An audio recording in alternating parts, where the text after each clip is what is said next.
ലോകം കണ്ട രണ്ടാമത്തെ മഹാത്മാഗാന്ധി എന്ന് ഓമന പേര് ലഭിച്ച മാർട്ടിൻ ലൂതർ കിങ് പ്രഭാഷണം നടത്തുന്നത്.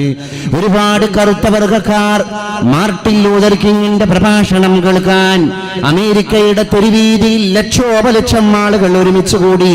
അവിടെ മാർട്ടിൻ ലൂതർ കിങ് പറഞ്ഞു പോയി, ഐ ഹാവ് എ ഡ്രീം, എനിക്കൊരു സ്വപ്നമുണ്ട് എന്ന്. അപ്പൊ മാധ്യമപ്രവർത്തകന്മാർ ചോദിക്കുന്നുണ്ട്, പ്രിയപ്പെട്ട മാർട്ടിൻ ലൂതർ കിങ്ങിനോട്, dear king, what is your dream? അങ്ങയുടെ സ്വപ്നം എന്താണ്? ആ സ്വപ്നം കൂടി മാധ്യമങ്ങളോട് അങ്ങ് തുറന്നു പറയണം. മാർട്ടിൻ ലൂതർ കിങ് നീഗ്രോ അടിമ പാർശ്വവൽക്കരിക്കപ്പെട്ട അമേരിക്കയുടെ ദുസ്ഥിതിയുടെ നേരെ വിരൽ ചൂണ്ടിയിട്ട് അന്ന് മൊഴിഞ്ഞു, ഈ അമേരിക്കയുടെ തെരുവീതിയിലൂടെ വെള്ളക്കാരനും തൊലി വെളുത്തവനും തൊലി കറുത്തവനും തോളോട് തോളുരമ്മി ഒരു ജപമാലയിലെ ഒരു തസ്ബീഹ് മാലയിലെ മുത്തുമണികളെ പോലെ ഒന്നിച്ച് നടക്കണം. ഒരച്ഛനമ്മക്കു പിറന്ന മക്കൾ, ഓർത്താലൊരൊറ്റ തറവാട്ടുകാർ നാം. നാഥന്റെ മുറ്റത്ത് വിളഞ്ഞിടുന്ന നന്നിന്തിരിക്കൊത്ത മനുഷ്യവർഗം. ഒരൊറ്റ ജന്മം, ഒരേ സമൂഹം, ഒരച്ഛനമ്മ തൻ ബാല്യവ്യൂഹം. അതോർക്കുകിൽ പിന്നെ ആധിപത്യം, നിതാന്ത സ്നേഹത്തിനാണു സത്യം. ആ മനോഹരമായ സത്യം അവിടെ ബോധ്യപ്പെടുത്തുകയാണ്. മാർട്ടിൻ ലൂതർ കിങ്ങിനോട് പത്രപ്രവർത്തകർ ചോദിച്ചു, മാധ്യമ പ്രവർത്തകർ ചോദിച്ചു, ഈ അമേരിക്കയിൽ വെള്ളക്കാരന്റെ നിഷ്ഠൂരമായ അക്രമങ്ങൾക്ക് ബലിയാടായി പോകുന്ന കറുത്ത വർഗക്കാരന് അങ്ങനെ ഒരു സ്വപ്നം പൂവണിയുമോ എന്ന് ചോദിച്ചപ്പോൾ അറേബ്യൻ മണലാരണ്യത്തിന്റെ 14 മുമ്പുള്ള കാഴ്ചയിലേക്ക് നീഗ്രോ വർഗക്കാരന്റെ നേതാവ്, കറുത്തവന്റെ നേതാവ്, ലോകം കണ്ട രണ്ടാമത്തെ ഗാന്ധി മാർട്ടിൻ ലൂതർ കിങ് ജനങ്ങളെ കൊണ്ടുപോവുകയാണ്. ഏതാണ് അറേബ്യൻ മണലാരണ്യം? ഒന്നിൽക്കിൽ പെണ്ണ്, അല്ലെങ്കിൽ മദ്യം, അല്ലെങ്കിൽ യുദ്ധം. ഇതില്ലാതെ എന്റെ ജീവിതത്തിന് മറ്റൊരു സ്വപ്നമില്ല എന്ന് പറഞ്ഞ കാട്ടറബി, ആ കാട്ടറബിയുടെ കൈ പിടിച്ചു കൊണ്ടുവന്നിട്ടാണ് പറയുന്നത്, ലാ ഫളല ലി അറബിയ്യിൻ അലാ അജമീൻ. അറബിയായ മനുഷ്യന് അനറബിയേക്കാൾ വ്യത്യാസമില്ല. വലാ ഫളല ലി അജമിയ്യിൻ അലാ അറബിയ്യിൻ. അനറബിയായ മനുഷ്യന് അറബിയേക്കാളും സ്ഥാനാന്തരങ്ങളില്ല. വലാ ലി അബ്യദ അലാ അസ്വദ്. തൊലി വെളുത്തുപോയവന് കറുത്തവനേക്കാൾ വ്യത്യാസമില്ല. വലാ ലി അസ്വദ അലാ അബ്യദ്. തൊലി വെളുത്തുപോയവനേക്കാൾ കറുത്തവനും സ്ഥാനങ്ങളില്ല. ഇല്ലാ ബിത്തഖ്വാ. ഹൃദയത്തിന്റെ ഉള്ളിലുള്ള ഭയഭക്തി നോക്കിയിട്ടാണ് ആളുകളുടെ നിർണയിക്കപ്പെടുക. ഇതാണ് മാർട്ടിൻ ലൂതർ കിങ്ങിന് ജനങ്ങളോട് പറയാനുണ്ടായിരുന്നത്. 14 മുമ്പുണ്ടായിരുന്ന അപരിഷ്കൃതമായ അറേബ്യൻ നാടിനെ എങ്ങനെയാണ് പരിശുദ്ധ തിരുമേനി മാറ്റിയെടുത്തത്? 23 സംവത്സരങ്ങളെ കൊണ്ട് പെണ്ണിന് മോചനം, 23 കൊല്ലം കൊണ്ട് അടിമയുടെ കണ്ണീരൊപ്പുകയാണ്, 23 വർഷം കൊണ്ട് സ്ത്രീക്ക് സനാതന മൂല്യങ്ങൾ കൊടുക്കുകയാണ്, 23 വർഷം കൊണ്ട് തൊഴിലാളിയുടെ വിയർപ്പ് പറ്റുന്നതിന്റെ മുമ്പ് വേതനം അവന്റെ കയ്യിൽ ഏൽപ്പിച്ചു കൊടുക്കുകയാണ്, 23 വർഷം കൊണ്ട് ചങ്ങലകളെ കൊണ്ട് കയ്യാമം വെക്കപ്പെട്ടവന്റെ കയ്യാമങ്ങളെ പൊട്ടിച്ചെറിയുകയാണ്, 23 വർഷം കൊണ്ട് കുഞ്ഞുങ്ങളോട് ചേരുമ്പോ കുഞ്ഞാവണം എന്ന അധ്യാപനം ലോകത്ത് വിളംബരം ചെയ്യപ്പെടുകയാണ്, 23 വർഷം കൊണ്ട് വിജ്ഞാനങ്ങളുടെ ശ്രീകോവിലിലേക്ക് അധസ്ഥിതനായ മനുഷ്യനെ വഴി നടത്തപ്പെടുകയാണ്, 23 വർഷം കൊണ്ട് സയൻസ് ഇല്ലാത്ത ടെക്നോളജി ഇല്ലാത്ത ലോകത്തിന്റെ ജനങ്ങളോട് ഒട്ടകം എങ്ങനെ പടക്കപ്പെട്ടു സോളജി പഠിക്കണം, ആകാശം എങ്ങനെ ഉയർത്തപ്പെട്ടു ആസ്ട്രോളജി പഠിക്കണം, ശാസ്ത്രത്തിന്റെ ശാഖകളുടെ പുതിയ കവാടങ്ങൾ തുറക്കപ്പെടുകയാണ്, 23 സംവത്സരങ്ങളെ കൊണ്ട് ഉഭയകക്ഷി ബന്ധങ്ങൾ രൂഢമൂലമാവുകയാണ്, 23 വർഷം കൊണ്ട് കിസ്റ കൈസർ രാജാവുമായിട്ടുള്ള സൗഹൃദ സംഭാഷണത്തിലൂടെ മറ്റു മതക്കാരോട് നല്ല രീതിയിലുള്ള സഹവർത്തിത്വത്തിന്റെ മര്യാദ വേണം എന്ന പുതിയ പാഠം ലോകം കേൾക്കുകയാണ്, 23 വർഷം കൊണ്ട് നജ്റാനിൽ നിന്ന് കടന്നു വന്ന ക്രൈസ്തവർക്ക് തവാഫ് ചെയ്യുന്ന മതാഫിൽ നിന്ന് മുസ്ലിങ്ങളെ മാറ്റിക്കൊടുത്തിട്ട് അവരുടെ ആരാധന നിർവഹിക്കാനുള്ള സ്വാതന്ത്ര്യത്തിന്റെ മഹോന്നതമായ ഒരു കവാടം തുറക്കപ്പെടുന്നതോടുകൂടെ ലോകത്ത് ഇസ്ലാം സഹിഷ്ണുതയുടെ മതമായി തീരുകയാണ്, എത്ര വലിയ വിപ്ലവങ്ങൾ, എത്ര വലിയ മൂല്യങ്ങൾ, എത്ര വലിയ സംസ്കാരങ്ങൾ. ആ മൂല്യം ഹോ ജയിപ്പൂ, ആ സ്നേഹം ഹോ ജയിപ്പൂ. അതുകൊണ്ട് മുസ്ലിമേ, നമ്മളാണ് പരിശുദ്ധ പ്രവാചക തിരുമേനി ഏൽപ്പിച്ചു പോയ ഖലീഫമാർ. അവിടുന്ന് കയ്യിൽ ദൗത്യം ഏൽപ്പിച്ചു തന്ന ഖലീഫമാരാണ്. ആ ഖലീഫമാരായിരിക്കുന്ന നമ്മളൊക്കെ പരിശുദ്ധ മതത്തിന്റെ ദൗത്യം വേണ്ട രീതിയിൽ ഏറ്റെടുത്ത് നമ്മുടെ ജീവിതത്തിന്റെ സൗന്ദര്യം, ഇസ്ലാമിന്റെ സൗന്ദര്യം, ഇന്നല്ലാഹ ജമീൽ, അള്ളാഹു എത്ര ഭംഗിയുള്ളവനാണ്, വയുഹിബ്ബുൽ ജമാൽ, അള്ളാഹു സൗന്ദര്യം ഇഷ്ടപ്പെടുന്നവനാണ്, അള്ളാഹു സൗന്ദര്യവാനാണ്, അള്ളാഹു സൗന്ദര്യം ഇഷ്ടപ്പെടുന്നവനാണ് എന്ന് പറഞ്ഞ വാക്കിന്റെ അർത്ഥം എന്താണ്? പരിശുദ്ധ തമ്പുരാന്റെ സൗന്ദര്യം, ഇടപെടലിന്റെ സൗന്ദര്യം, അള്ളാഹുവിന്റെ സൗന്ദര്യം, അടിമയോടുള്ള വാത്സല്യത്തിന്റെ സൗന്ദര്യം, അള്ളാഹുവിന്റെ സൗന്ദര്യം, ഈ പ്രപഞ്ച നിർമ്മാണത്തിന്റെ സൗന്ദര്യം, പ്രകൃതിയുടെ ഒരു സൗന്ദര്യം നമ്മൾ വായിക്കണം. ഒരു മഴ പെയ്യുമ്പോ പോലും അവിടെ സംഗീതമാണ്, ഒരു പക്ഷിയുടെ കളകളാരവം മുഴങ്ങുമ്പോ അവിടെ സംഗീതമാണ്, ഒരു അരുവി ചാലിട്ടൊഴുകിക്കൊണ്ടിരിക്കുമ്പോ അവിടെ സംഗീതമാണ്. രണ്ട് വെള്ളാരം കല്ലുകൾ പ്രകൃതി ദുരന്തത്തിന്റെയോ പ്രകൃതി പ്രതിഭാസത്തിന്റെയോ ഭാഗമായി ഒന്ന് കൂട്ടിമുട്ടുമ്പോ ഇത്രകാലം കേൾക്കാത്ത ഒരു ശബ്ദം അവിടെ ഉൽപ്പാദിപ്പിക്കപ്പെടുകയാണ്. അത് പ്രകൃതിയുടെ സംഗീതമാണ്. എല്ലാം സംഗീതം. കാറ്റ് പോലും പ്രകൃതിയുടെ താളമാണ്. ഈ കാറ്റ് വന്നിട്ട് കാട്ടിലെ മുളങ്കൂട്ടങ്ങളിലേക്ക്, മുളങ്കാടുകളിലേക്ക്, ഈറക്കൂട്ടങ്ങളിലേക്ക്, ഓടക്കൂട്ടങ്ങളിലേക്ക് കാറ്റ് മെല്ലെ തഴുകി തലോടുമ്പോ ഒരു മുള മറ്റൊരു മുളയോട് ആലിംഗനത്തിൽ ഏർപ്പെടുകയാണ്. ഒരു മരക്കൊമ്പ് മറ്റൊരു മരക്കൊമ്പിനോട് പരിരംഭണം നടത്തുകയാണ്. ഒരു ശിഖിരം മറ്റൊരു ശിഖിരത്തെ ആശ്ലേഷം ചെയ്യുകയാണ്. ഒരു ശാഖ മറ്റൊരു ശാഖയോട് പരസ്പരം ഹസ്തദാനങ്ങളിൽ ഏർപ്പെടുകയാണ്. അവിടെയെല്ലാം പ്രകൃതിയുടെ പുതിയ സംഗീതം രൂപപ്പെടുകയാണ്. അവിടെയെല്ലാം പ്രപഞ്ചത്തിന്റെ സൗന്ദര്യം നമ്മൾ കാണുകയാണ്. അതുകൊണ്ടാണ് ലോകം കണ്ട ഒരു പ്രശസ്തനായ പണ്ഡിതൻ പറഞ്ഞു, സൂഫിയായ മനുഷ്യൻ പറഞ്ഞു, നിങ്ങൾ ആഴ്ചയിൽ ഒരു ദിവസമെങ്കിലും ഒരു പൂന്തോട്ടം കാണാൻ പോകണം. നിങ്ങൾ ആഴ്ചയിൽ ഒരു ദിവസമെങ്കിലും ഒരു പച്ചപ്പ് കാണാൻ പോകണം. അതിന് ഏതെങ്കിലും അന്റാർട്ടിക്കയിലേക്ക് ടൂർ പോകണം എന്നില്ല. പിന്നെ ഈ വെന്നിയൂരിന്റെ പരിസര പ്രദേശങ്ങളിലൂടെ നടന്നു പോകുമ്പോ നമ്മുടെ സൈഡുകളിൽ, ഇരുവശങ്ങളിൽ പച്ചപ്പോടുകൂടെ നിലകൊള്ളുന്ന തളിർത്ത് തരളിതമായ പുൽപ്പാടങ്ങൾ കണ്ടിട്ട് റബ്ബനാ മാ ഖലഖത ഹാദാ ബാതില, അല്ലാഹുവേ നീ ഇതൊന്നും വെറുതെ പടച്ചതല്ല തമ്പുരാനെ എന്ന് പറഞ്ഞിട്ട് റബ്ബിലേക്ക് കടന്നു പോകുന്ന ഒരു പ്രയാണം. അത് ഇസ്ലാമാണ്, അത് ഇസ്ലാമിന്റെ സൗന്ദര്യമാണ്. അപ്പൊ പള്ളിയുടെ ഉള്ളിൽ മാത്രമല്ല ഇസ്ലാം കിടക്കണത് എന്നുള്ളത് മനസ്സിലാക്കണം. അട്ടേർലി നമ്മുടെ ലൈഫിൽ മുഴുവൻ ഇസ്ലാം അങ്ങനെ മുഴച്ചു നിൽക്കണം. വാക്കിൽ ഇസ്ലാം, നോക്കിൽ ഇസ്ലാം, ഇടപെടലുകളിൽ ഇസ്ലാം. അങ്ങനെയാകുമ്പോൾ ഇസ്ലാമിന്റെ സൗന്ദര്യം വർദ്ധിക്കും എന്നർത്ഥം. ലോകം അത് തെളിയിച്ചതാണ്. ഇപ്പൊ ഇസ്ലാമിന്റെ ഓരോ മൂല്യങ്ങൾ എടുത്തിട്ടാണ് ഒരുപാട് ആളുകൾ പരിശുദ്ധ മതത്തിന്റെ ഈ ശാദ്വല തീരത്തേക്ക് കടന്നു വരുന്നത്.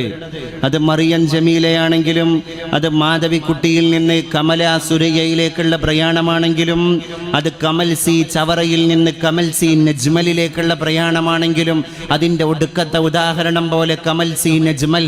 അങ്ങനെ ഒരുപാട് ആളുകളുടെ ഇസ്ലാം ആശ്ലേഷത്തെ പറ്റി നമ്മൾ ചിന്തിക്കുമ്പോൾ അതിലൊരു മുസ്ലിമിൻ്റെ ഭീഷണിയല്ല, അതിലൊരു മുസ്ലിമിൻ്റെ വശംവദനാക്കൽ സ്വഭാവമല്ല, അതിലൊരു മുസ്ലിമിൻ്റെ വശീകരണങ്ങളല്ല.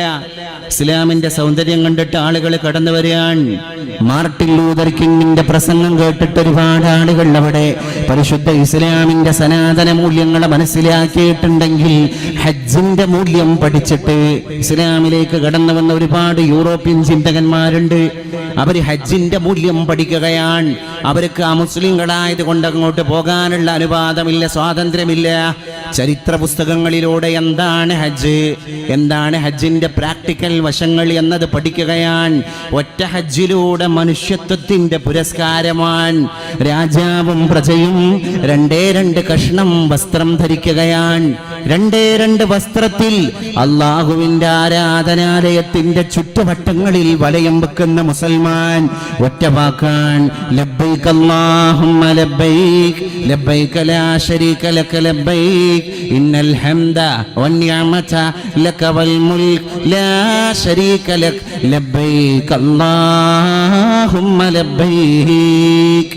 ആഫ്രിക്കക്കാരനും ഒറ്റ ഭാഷ, ഇന്തോനേഷ്യക്കാരനും ഒറ്റ ഭാഷ, റഷ്യക്കാരനും ഒറ്റ ഭാഷ, ഇന്ത്യക്കാരനും ഒറ്റ ഭാഷ, സാക്ഷാൽ സൗദി അറേബ്യയിലുള്ള അറബിക്കും ഒറ്റ ഭാഷ.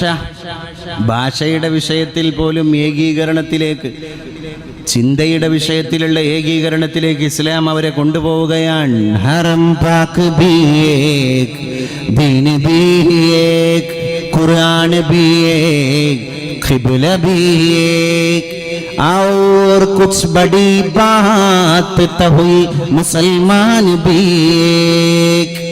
हरम पाक भी एक, ഖുർആൻ भी एक. ഇന്തോനേഷ്യക്കാരൻ പാരായണം ചെയ്യുന്ന ഖുർആനും അറബി ഭാഷയിലുള്ള ഖുർആൻ, റഷ്യക്കാരൻ ഓതുന്ന ഖുർആനും അറബ് ഭാഷയിൽ ലിഖിതമുള്ള ഖുർആൻ മലയാളി പാരായണം ചെയ്യാൻ അവന്റെ മാതൃഭാഷ മലയാളമായിരുന്നിട്ട് പോലും അള്ളാഹുവിന്റെ കലാമായ ഖുർആനിന്റെ അക്ഷരം തെറ്റാതെ ഉച്ചരിക്കാൻ 10,000-കണക്കിന് മതസംവിധാനമുള്ള മദ്രസകൾ നമ്മുടെ നാട്ടിൽ, നമ്മുടെ നാട്ടുകാർ കെട്ടിപ്പൊക്കിയത് എന്തിനാണ്? ഖുർആനിന്റെ ഭാഷ നമ്മുടെ കുട്ടി പഠിക്കാനാണ്. ഖുർആനിന്റെ ഐഡിയോളജി നമ്മുടെ കുട്ടിയുടെ ഹൃദയത്തിലേക്ക് ഇറങ്ങിച്ചിരിക്കാനാണ്. ആ ഖുർആനിൽ നിന്ന് നമ്മൾ ദൂരെ പോകാൻ പാടില്ല എന്നർത്ഥം. വസമാനെ മേ മുഅസ്സസ് തേ മുസൽമാൻ ഹോകർ ആജ് ഹം ഖാർ ഹുയേ താരിഖേ ഖുർആൻ ഹോകർ. അന്നത്തെ കാലത്ത് നമുക്കൊക്കെ ഉഗ്രപ്രതാപം ഉണ്ടായിരുന്നു. പഴയകാലത്തെ മുസൽമാന്റെ ചരിത്രം എടുത്തു നോക്കുകയാണെങ്കിൽ ഒരുപാട് പ്രതാപങ്ങളിലൂടെയായിരുന്നു അന്നത്തെ മുസ്ലിം സഞ്ചരിച്ചത്. ആജ് ഹം ഖാർ ഹുയേ, ഇന്ന് നമ്മൾ പരാജിതരായിരിക്കുകയാണ്, ഇന്ന് നമ്മൾ നിന്ദ്യരായിരിക്കുകയാണ്. എങ്ങനെ? താരിഖേ ഖുർആൻ ഹോക്കർ, പരിശുദ്ധ വേദഗ്രന്ഥമാകുന്ന ഖുർആനിന്റെ മനോഹരമായ സ്മൃതികളെ, മനോഹരമായ സൂക്തികളെ നമ്മുടെ ഹൃദയത്തിലേക്ക് കൊണ്ടുപോകണം. അതിൽ നിന്ന് സമുദായം ഒരുപാട് ദൂരെയായിരിക്കുകയാണ്. ഇന്ന് നമ്മുടെ തിരക്ക്, ഇന്ന് നമ്മുടെ സംഭാഷണങ്ങൾ എല്ലാം ഭൗതികതയ്ക്ക് വേണ്ടിയാണ്. ഏകോദര സഹോദരന്റെ മാരടത്തിൽ കടാര കുത്തിയിറക്കി അവനെ കൊലപ്പെടുത്തണം. അത് ചായ കുടിക്കുന്ന ലാഘവത്തോടെ ലോകം കൈകാര്യം ചെയ്തുകൊണ്ടിരിക്കുകയാണ്. താനൂരിലെ അഞ്ചുടിയിലെ ബഷീറിനെ സവാദിനെ കൊന്ന സൗജത്ത് തന്നെ പറഞ്ഞുപോയി. അവസാനം സവാദിനെ കൊല്ലുന്നതിന്റെ 1-ാം പ്രതിയായ ബഷീർ തന്നെ പറഞ്ഞുപോയി, സൗജത്തിന്റെ കാമുകൻ, എന്ത്, ഞാൻ അദ്ദേഹത്തെ കൊല ചെയ്യാനുള്ള എല്ലാ ഇന്ധനവും എനർജിയും ശക്തിയും മനസ്സും എനിക്ക് തന്നത് അവന്റെ തന്നെ സഹധർമ്മിണിയാണ്. ഇത്രകാലം അവന്റെ കൂടെ കിടപ്പറ പങ്കിട്ട ബെറ്റർ ഹാഫ്, ജീവിതത്തിന്റെ നല്ല പാതി. ഒരു സഹധർമ്മിണിയായി ജീവിതത്തിലേക്ക് കയറി വരുന്ന ഒരു പെണ്ണിനെ പറ്റി ഇംഗ്ലീഷുകാരൊക്കെ വളരെ മനോഹരമായി പറയുന്നൊരു ആപ്തവാക്യാണത്. Better half of my life, എൻ്റെ ജീവിതത്തിൻ്റെ നല്ല പാതി. മലയാളത്തിൽ നമ്മൾ പറയാറുണ്ട് ജീവിതത്തിൻ്റെ നല്ല പാതി. ഞാൻ കഴിഞ്ഞാൽ പിന്നെ ഭാഗധേയം സൃഷ്ടിച്ചിട്ട് എൻ്റെ സ്നേഹം, എൻ്റെ ഉത്തരവാദിത്തം, എൻ്റെ കടപ്പാട്, എൻ്റെ ആർജവം, എൻ്റെ ആരോഗ്യം, എൻ്റെ മനസ്സ് എല്ലാം പകുത്തു നൽകാൻ എനിക്ക് മറ്റൊരവകാശിയുണ്ടെങ്കിൽ അത് മൈ ബെറ്റർ ഹാഫ്, എൻ്റെ മറ്റൊരു വശം, അതാണ് എൻ്റെ ഭാര്യ എന്ന് പറഞ്ഞുപോയി. ആ ഭാരത സ്ത്രീകൾ തൻ ഭാവശുദ്ധിയിലൂടെയാണ് പരിശുദ്ധമായ ഇന്ത്യ രാജ്യത്തിൻ്റെ സംസ്കാരങ്ങൾ കടന്നുപോയത്. അവിടെ അല്ലലില്ലായിരുന്നു, അവിടെ അലട്ടലില്ലായിരുന്നു, അവിടെ സ്നേഹം മാത്രമാണ്. ഉസ്മാൻ ഖാൻ എന്ന് പറയുന്ന ഒരു തോഴനായ മനുഷ്യൻ ഔറംഗസീബ് രാജാവിന്റെ കൊട്ടാരത്തിലേക്ക് ഒരു പെണ്ണിനെ വഴിപിഴപ്പിച്ചു കൊണ്ടുവന്നപ്പോ പെണ്ണ് പറഞ്ഞുപോയി, എനിക്കൊരു ഭർത്താവുണ്ട്, അതുകൊണ്ട് രാജാവേ എന്നോട് ക്ഷമിക്കണം, എൻ്റെ ശരീരം മറ്റൊരാൾക്ക് അവകാശപ്പെട്ടതാണ്, രാജാവേ ക്ഷമിക്കണം. തസ്കരനല്ല ഞാൻ, മുഷ്കരനല്ല ഞാൻ, തമ്മാടിയല്ല ഞാൻ, മുഗ്ധശീലേ ദേവി തൻ ദാസ്യം കൊതിക്കൂമൊരുത്തൻ ഞാൻ, ഈ വീട് വീടേ കുദാസഗൃഹം എന്ന് പറഞ്ഞ് വള്ളത്തോൾ നാരായണ മേനോൻ ഭാരത സ്ത്രീകൾ തൻ ഭാവശുദ്ധി എന്ന് പറഞ്ഞാണ്ട് ഭാരത സ്ത്രീകളുടെ മഹാത്മ്യത്തെ വിളിച്ചോതിയിട്ടുള്ള മനോഹരമായ കാവ്യശില്പത്തെ, കാവ്യതല്ലജത്തെ മഹാഭാരത സംസ്കാരത്തിന്റെ മുന്നിലേക്ക് വിതരണം ചെയ്തിരിക്കുകയാണ്. തിരൂരിൽ നിന്നൊരു വള്ളത്തോൾ അത് നമ്മൾ തിരിച്ചറിയണം. ആ പാരമ്പര്യത്തിൻ്റെ കടക്കൽ കത്തിവെക്കുന്ന ഒരു മൂല്യങ്ങളെയും നമുക്ക് ഉൾക്കൊള്ളാൻ പറ്റൂല. അതൊന്നും മൂല്യമല്ല, അത് മൂല്യനിരാസമാണ് എന്ന് നമ്മൾ തിരിച്ചറിയണം. കിഴക്കേ ജർമ്മനിയിൽ കാതറിൻ സ്റ്റോവർ എന്ന് പറയുന്ന ഒരു പെണ്ണിൻ്റെ പത്രപരസ്യം ഇതിനോടകം തന്നെ വലിയ വൈറലായിരുന്നു, വലിയ ചർച്ചയായി. ആ പെണ്ണ് പത്രത്തിൽ കൊടുത്ത പരസ്യം എന്താണ്? ആ പെണ്ണ് പത്രത്തിൽ നട്ടെല്ല് നിവർത്തിയിട്ട് തന്നെ മാട്രിമോണിയുടെ പേജിൽ എഴുതിപ്പോയി, ഞാൻ കാതറിൻ സ്റ്റോവർ, എൻ്റെ വയസ്സ് 35, വരനെ തേടുന്നു. എന്നിട്ട് 4 കുട്ടികളുടെ അമ്മ, എൻ്റെ 1ാമത്തെ കുഞ്ഞ് ഫ്രാൻസുകാരനായ ഭർത്താവിലൂടെ ജനിച്ചത്, എൻ്റെ 2ാമത്തെ കുഞ്ഞ് ഇറ്റലിക്കാരനായ ഭർത്താവിൽ നിന്നുണ്ടായത്, എൻ്റെ 3ാമത്തെ കുഞ്ഞ് റോമക്കാരൻ്റെ സന്തതി, എൻ്റെ 4ാമത്തെ കുഞ്ഞ് എൻ്റെ രാജ്യമായ ജർമ്മനിയിൽ നിന്ന് എനിക്ക് കിട്ടിയത്. അതുകൊണ്ട് ഈ 4 രാജ്യങ്ങളിലും പെടാത്ത 5ാമതൊരു കുഞ്ഞിനെ തരാൻ കെൽപ്പുള്ള വരനെ തേടുന്നു. വീണ്ടും ഞാൻ കാതറിൻ സ്റ്റോവർ, വയസ്സ് 35. വിദേശ മാധ്യമങ്ങളിൽ കിഴക്കേ ജർമ്മനിയിലെ വളരെ പ്രശസ്തമായൊരു പത്രത്തിൽ ഈ പരസ്യം പ്രത്യക്ഷപ്പെട്ടപ്പോൾ ജർമ്മനിക്കാരായ ആളുകൾക്കൊന്നും യാതൊരു അലോസരമോ അസ്വാഭാവികതയോ ആശ്ചര്യമോ ഒന്നും ഉണ്ടായിട്ടില്ല. പക്ഷേ അത് മലയാളക്കര നല്ല രീതിയിൽ ചർച്ച ചെയ്തു. ഞാൻ പറയട്ടെ, ഈ കോലത്തിലാണ് കാര്യങ്ങൾ പോകുന്നതെങ്കിൽ അഡൽട്ടറി സംവിധാനത്തിനുള്ള സാധുത സുപ്രീം കോടതി, ബഹുമാനപ്പെട്ട സുപ്രീം കോടതി നിയമവിധേയമാക്കിയിരിക്കുന്ന പുതിയ ഇന്ത്യൻ സാഹചര്യത്തിൽ ഇനി മതങ്ങൾക്ക് മേൽ ഭരണഘടന പറക്കുന്ന ഒരു കാലഘട്ടമാകുമ്പോൾ രാജ്യത്തിൻ്റെ നീതിപീഠത്തിൻ്റെ മുന്നിൽ ഞങ്ങൾക്ക് കോടതി കയറേണ്ടി വരില്ല എന്ന ധൈര്യം വളർന്നു വരുന്ന കൗമാരക്കാരനും കൗമാരക്കാരിക്കും ലഭിക്കുമ്പോൾ വേണമെങ്കിൽ മലയാള മനോരമയിലും മലയാളി മംഗമാരുടെ ഇത്തരത്തിലുള്ള കാതറിൻ സ്റ്റോവറിനെ പോലെയുള്ള പരസ്യം പ്രത്യക്ഷപ്പെട്ടേക്കാം. അതിൽ അത്ഭുതപ്പെടാനൊന്നും ഉണ്ടായിരിക്കൂല. കാരണം അല്ലാഹുവിൻ്റെ റസൂൽ സല്ലല്ലാഹു അലൈഹി വസല്ലം പറഞ്ഞു, ഇതിങ്ങനെ അനുവദിച്ച് ഇതിൻ്റെ കിളിവാതിലുകളും കവാടങ്ങളും തുറന്നു കൊടുത്ത് യാതൊരു പ്രശ്നമില്ല. ചാകര പോലെ കാമുകന്മാരെ ഇഷ്ടം പോലെ സ്വീകരിക്കാൻ പറ്റുന്ന അനാശാസ്യ പേക്കൂത്തുകാരുടെ സ്വാതന്ത്ര്യം മുഴുവൻ ലഭ്യമാകുന്ന പുതിയ വാണിജ്യ കലഹം മുഴങ്ങിക്കൊണ്ടിരിക്കുന്ന കമ്പോളങ്ങളിൽ ആണിന് പെണ്ണ്, പെണ്ണിന് ആണ് എന്നുള്ളത് 18 വയസ്സുള്ള ഒരു പൗരന്റെ അവകാശമാണ് എന്ന് വിധിയെഴുതിയ കോടതി വിധിയുടെ മുമ്പിലൂടെ ഒരു തലമുറ ഇനി ഇങ്ങനെ ജീവിക്കുമ്പോ വിശുദ്ധ റസൂൽ സല്ലല്ലാഹു അലൈഹി വസല്ലമ തങ്ങൾ പറഞ്ഞു, ഒരു വഴിയിലൂടെ നടന്നുകൊണ്ടിരിക്കുമ്പോ ആ വഴി പോലും ബ്ലോക്കാക്കി അഭിഹിത ബന്ധങ്ങളിൽ ഏർപ്പെട്ടുകൊണ്ടിരിക്കുന്നവരോട് ഒന്ന് മാറടാ എന്ന് പറയാൻ ധൈര്യപ്പെടുന്നവൻ എൻ്റെ കാലത്തുള്ള അബൂബക്കറാണ്, എൻ്റെ കാലത്തുള്ള ഉമറാൻ. അതിനുപോലും ധൈര്യപ്പെടുന്നവൻ പിന്നെ അന്നത്തെ കാലത്തുണ്ടാകൂല. അങ്ങനെ കാമുകന്മാരോട് പറയാൻ ഒരാൾ ആർജവം കാണിച്ചാൽ അവർ എൻ്റെ കൂടെ ജീവിച്ച അബൂബക്കറിനെ പോലെയാണ്, അവർ ഉമറിനെ പോലെയാണ്. ആ സമുദായത്തിന്റെ ഇടയിൽ അവരുടെ സ്ഥാനം അത്ര മഹത്തരമാണ് എന്ന് പോലും പരിശുദ്ധ റൂഹി ഫിദാ മുഹമ്മദ് മുസ്തഫ സല്ലല്ലാഹു അലൈഹി വസല്ലം ഇതിൻ്റെ ഒരുപാട് വായനകൾ സമുദായത്തിൻ്റെ മുമ്പിൽ നമ്മൾ നടത്തേണ്ടിയിരിക്കുകയാണ്. കാരണം പ്രതിലോമകരമായിരിക്കുന്ന ഇത്തരം വിധിന്യായങ്ങൾ എങ്ങോട്ടാണ് ഭാരത സംസ്കാരത്തെ കൊണ്ടുപോകുന്നത് എന്നുള്ളത് നമ്മൾ ചിന്തിക്കണം.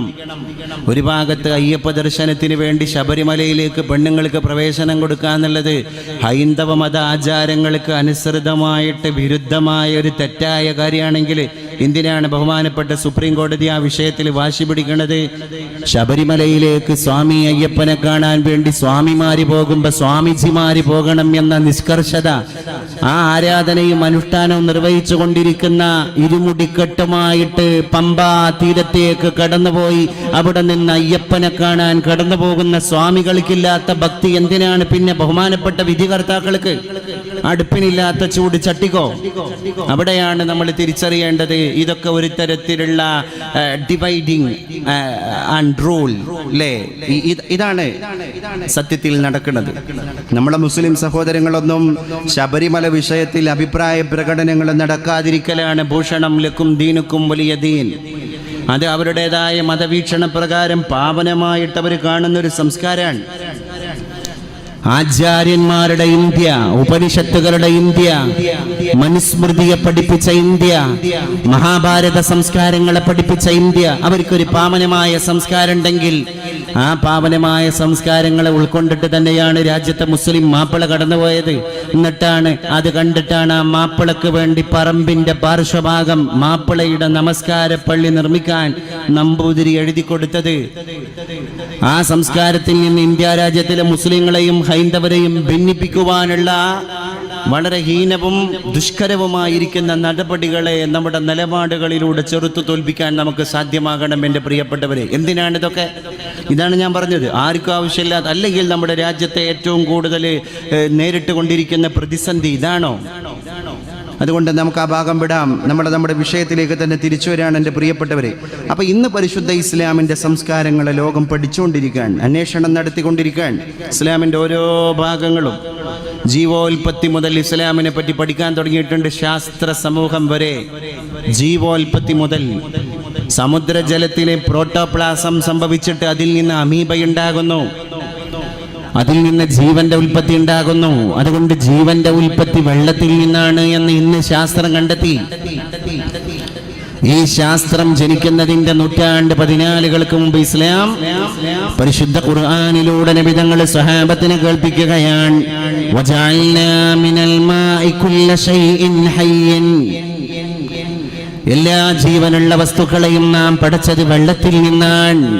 വജഅൽനാഹാ മിനൽ മാഇ, വെള്ളത്തിൽ നിന്നാണ് നമ്മൾ എല്ലാ ജനസ്സുകളെയും വേർതിരിച്ചിരിക്കുന്നത്. അപ്പം ഇതിൽ നിന്ന് തന്നെ കിട്ടി അന്നസമാ വൽ അർള കാനതാ റത്ഖൻ ഫഫതഖനാഹുമാ. നിങ്ങൾ കാണുന്നില്ലേ, ഭൂമി ആകാശം ഈ സാധനങ്ങളെ കൊട്ടിപ്പിടിച്ചതായിരുന്നു. അവിടെയാണ് ബിഗ് ബാങ് തിയറി എന്ന് പറയുന്ന ഒരു പൊട്ടിത്തെറി സംഭവിക്കുന്നത്. ആ പൊട്ടിത്തെറിയിലൂടെ പ്രപഞ്ചം ചിതറിപ്പോകുന്നത്. വ്യാഴം വ്യാഴത്തിന്റെ വഴിക്ക്, ശുക്രൻ ശുക്രന്റെ വഴിക്ക്, യുറാനസിന്റെ നെപ്റ്റ്യൂണിന്റെ വഴിക്ക്, ചൊവ്വയുടെ വഴിക്ക്, ചന്ദ്രൻ ചന്ദ്രന്റെ വഴിക്ക്, ഭൂമിയുടെ വഴിയെ എല്ലാത്തിനെയും നമ്മൾ വേർപ്പെടുത്തി. വജഅൽനാ മിനൽ മാഇ കുല്ല ശൈഇൻ ഹയ്യിൻ, ജീവനുള്ള സകല വസ്തുക്കളെയും നാം പടച്ചത് വെള്ളത്തിൽ നിന്നാണ്. അതുകൊണ്ട് മനുഷ്യ നമ്മളൊക്കെ ഇങ്ങനെ കടന്നു വന്നവരാണ്. ഇനി മനുഷ്യന്റെ ഉൽപ്പത്തി ശാസ്ത്രം അതിനെപ്പറ്റി പറഞ്ഞത് സൈക്കോട്ട്,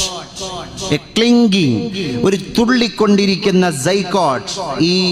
ഈ ഇന്ദ്രിയ തുള്ളിയിൽ നിന്ന് പിന്നെ ഒരു രക്തപിണ്ഡത്തിലേക്ക് മനുഷ്യൻ മാറുന്നതിനെ പറ്റി ഖലഖൽ ഇൻസാന മിൻ അലഖ്, മനുഷ്യ നിന്നെ പടച്ചത് അലഖിൽ നിന്നാണ്. മാംസപിണ്ഡമായി നീ മാറുകയാണ്, നുത്ഫത്തായി നീ മാറുകയാണ്.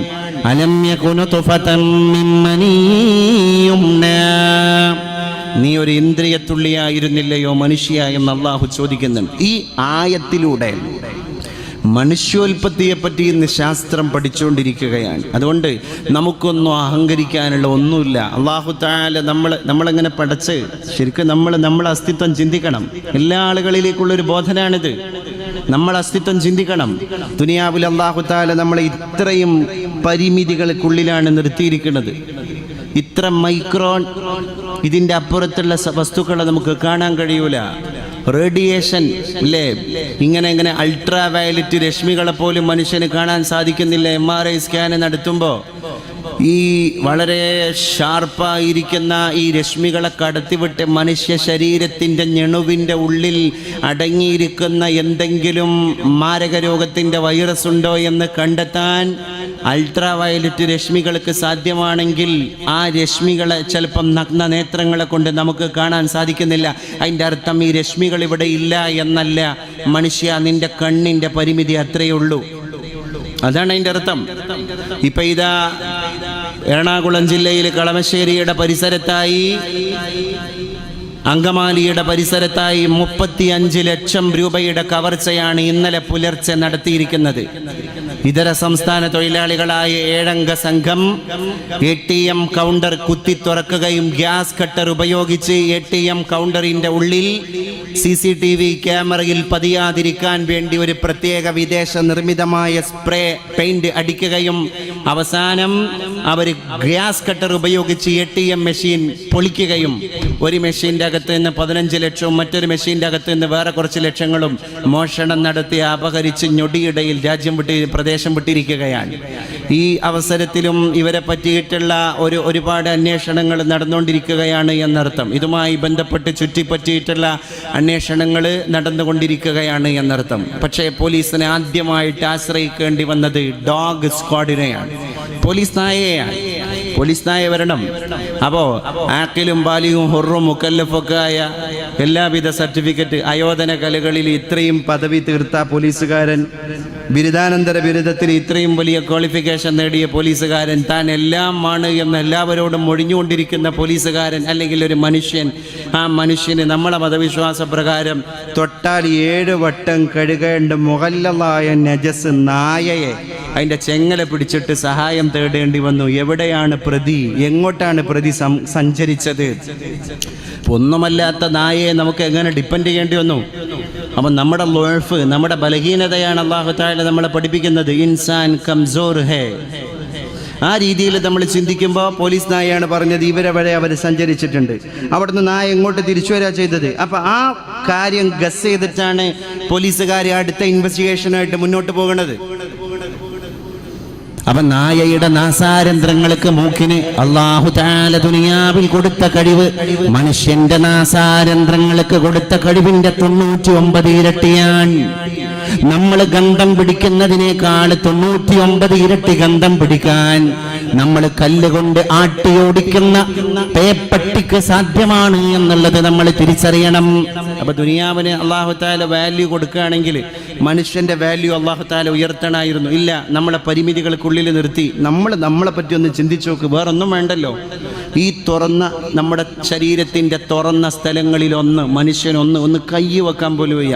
കണ്ണിൽ കൈ വെച്ചാൽ മ്ലേച്ഛം, ചെവിയുടെ ഉള്ളിലേക്ക് കണ്ണി ഒന്ന് കൊണ്ടുപോയാൽ മ്ലേച്ഛം, മൂക്കിലേക്ക് കൈ വെച്ചാൽ മ്ലേച്ഛം, വായിലേക്ക് കൈ വെച്ചാൽ മ്ലേച്ഛം, തൊട്ടതെല്ലാം മ്ലേച്ഛം, അകവും പുറവും മ്ലേച്ഛം. അതുകൊണ്ടാണ് ഷാഫി ഇമാമിനോടൊരു പട്ടാളക്കാരൻ മുഷ്ടി ചുരുട്ടിയിട്ട് അദ്ദേഹത്തിൻ്റെതായ അഹന്തയോടുകൂടെ സംസാരിച്ചപ്പോ മഹാനായ ഷാഫി ഇമാം അദ്ദേഹത്തോട് തിരിച്ചു പറഞ്ഞു, എന്തിനാണ് സഹോദര എന്നോട് അഹങ്കാരം കാണിക്കുന്നത്? അവ്വലുക നത്ഫത്തുൻ മദിറാ വആഖിറുക ജീഫത്തുൻ ഖദിറാ വഅൻത ബൈനഹുമാ തഹ്മിലുൽ ബദിറാ. അത് വല്ലാത്തൊരു പാഠമായിരുന്നു. അവ്വലുക നത്ഫത്തുൻ മദിറാ വആഖിറുക ജീഫത്തുൻ ഖദിറാ വഅൻത ബൈനഹുമാ തഹ്മിലുൽ ബദിറാ. എന്താണ് അദ്ദേഹത്തോട് പറഞ്ഞത്? പട്ടാളക്കാരാ, എന്തിനാണ് നീ എന്നോട് മൂട്ട് കാണിക്കുന്നത്, ധാർഷ്ട്യം കാണിക്കുന്നത്? ആ ധാർഷ്ട്യം കാണിക്കാൻ എന്ത് അവകാശമാണ്, എന്ത് ക്വാളിഫിക്കേഷനാണ് സഹോദര നാഥൻ നിനക്ക് തന്നത്? അവ്വലുക, നിന്റെ തുടക്കം, നുത്ഫത്തുൻ മദിറ, ഒരു മ്ലേച്ഛമായ ഇന്ദ്രിയത്തുള്ളിയാണ്. വളരെ മ്ലേച്ഛം, ശുദ്ധമല്ല, കഴുകിക്കളയേണ്ടത് മ്ലേച്ഛം. അതുകൊണ്ട് മാലിന്യമായ ഇന്ദ്രിയത്തുള്ളിയാണ് നിന്റെ തുടക്കം. വാഖിറുക ജീഫത്തുൻ ഖദിറ, നിന്റെ ഒടുക്കമാണെങ്കിലോ ചീഞ്ഞളിയുന്ന ഒരു ജഡമാണ്, ചീഞ്ഞു നാറുന്ന മലീമസമായ ഒരു ശവമാണ്, ദുർഗന്ധം വമിക്കുന്ന ഒരു മൃതദേഹമാണ്. വിദേശത്തു നിന്ന് പിന്നെ ബന്ധുക്കൾ വരണമെന്നെങ്ങാനും പറയുകയാണെങ്കിൽ ഒരു 12 മണിക്കൂർ കൂടി മയ്യത്തിന് ഇവിടെ വെക്കണം എന്നുള്ള ഓർഡർ കിട്ടുകയാണെങ്കിൽ കോഴിക്കോട് പോയിട്ട്, തിരൂര് പോയിട്ട്, പെരിന്തൽമണ്ണയിൽ പോയിട്ട് ഫ്രീസർ സംവിധാനമുള്ള ഇലക്ട്രിസിറ്റി വൈദ്യുതി കണക്ഷൻ കൊടുത്തിട്ട് പ്ലഗിന് കുത്തി സ്വിച്ച് ഓൺ ചെയ്തിട്ട് വർക്ക് ചെയ്യുന്ന വൈദ്യുതീകരണ സംവിധാനങ്ങളുള്ള മയ്യത്ത് കട്ടിൽ വീട്ടിൽ വെക്കേണ്ടി വരികയാണ്. 12 മണിക്കൂർ നേരത്തേക്ക് കൂടി മയ്യത്തായി പോയാൽ നമ്മുടെ ഡെഡ് ബോഡി വീട്ടിൽ വെക്കാൻ സാധ്യമല്ല. ആഖിറുക ജീഫത്തുൻ മദിറ, നിന്റെ ഒടുക്കമെന്ന് പറയുന്നത് ചീഞ്ഞു നാറുന്ന ഒരു മൃതദേഹമാണ് സഹോദര. വഅൻത ബൈനഹുമാ, ആ മനിയ്യ് മുതൽ ജഡം വരെയുള്ള പ്രയാണത്തിന്റെ ഇടയിൽ തഹ്മിലുൽ ബദിറാ, ഈ 2 മ്ലേച്ഛങ്ങൾക്കിടയിൽ നീ ചുമന്നുകൊണ്ടിരിക്കുന്നതും മ്ലേച്ഛം. മ്ലേച്ഛത്തിൽ നിന്ന് തുടക്കം, മ്ലേച്ഛത്തിലേക്ക് അവസാനം. ഈ 2 മ്ലേച്ഛങ്ങൾക്കിടയിൽ നീ വഹിച്ചുകൊണ്ടിരിക്കുന്നതും മ്ലേച്ഛം. എന്നിട്ട് ഈ ഒരു പ്രതിഭാസത്തിന്റെ പേരാണ് മനുഷ്യൻ. എത്ര സുന്ദരമാ വാക്ക്! ആ വാക്കിൻ്റെ സൗന്ദര്യം ഒന്ന് ആലോചിച്ചു. എന്നിട്ട് അല്ലാഹു തആല ഈ മ്ലേച്ഛങ്ങൾക്കിടയിലും നമ്മൾ അഡ്ജസ്റ്റ് ചെയ്യാൻ എന്ത് ഇവൻ്റെ കോർവ അല്ലേ അലം പിന്നെ അങ്ങനെ അല്ലാഹു തആല പറഞ്ഞില്ലേ പിന്നെ മനുഷ്യ ഫീ ഖദ് ഖലഖനൽ ഇൻസാന ഫീ അഹ്സനി തഖ്വീം ഒന്നിന് പിറകെ ഒന്ന്. ഒരു സന്ധിയെ ഫിറ്റ് ചെയ്തു, അവിടെ ഒരു വിജാഗിരി സിസ്റ്റം കൊടുത്തു. അതിൻ്റെ മുകളിൽ വേറെ ഒരു സന്ധിയെ ഫിറ്റ് ചെയ്തു, അവിടെ ഒരു വിജാഗിരി സിസ്റ്റം കൊടുത്തു. ഒരു വിരലിന് എത്ര സന്ധി, ഒരു വിരലിന് എത്ര മടക്കുകൾ, കണ്ണിന്റെ ഭാവം, നെറ്റിയുടെ ചുളിവ് പോലും ഒരു ഭാഷയാണ്. ഈ വിരൽ ഇങ്ങനെ ആക്കി കഴിഞ്ഞാൽ ഒരു ഭാഷ, തുറിച്ച നോട്ടത്തിൽ ഒരു ഭാഷ, രൂക്ഷമായ നോട്ടത്തിന് വേറൊരു ആശയം. മന്ദസ്മിതം തൂങ്ങുന്നതിൻ്റെ കൂടെ ലാളിത്യം കലർന്ന ഒരു പശ്ചിമയുള്ള ഒരു നോട്ടം നോക്കുമ്പോൾ അതിന് വേറൊരു ഭാഷ. എന്നിട്ട് ഈ മനുഷ്യരൂപത്തിൽ എന്തൊക്കെ ആകാരങ്ങൾ, എന്തൊക്കെ സൗഷ്ഠവങ്ങൾ, എന്തൊക്കെ അനുരാഗങ്ങൾ, എന്തൊക്കെ സൗന്ദര്യങ്ങൾ അല്ലാഹു തആല പടച്ചിരിക്കുകയാണ്.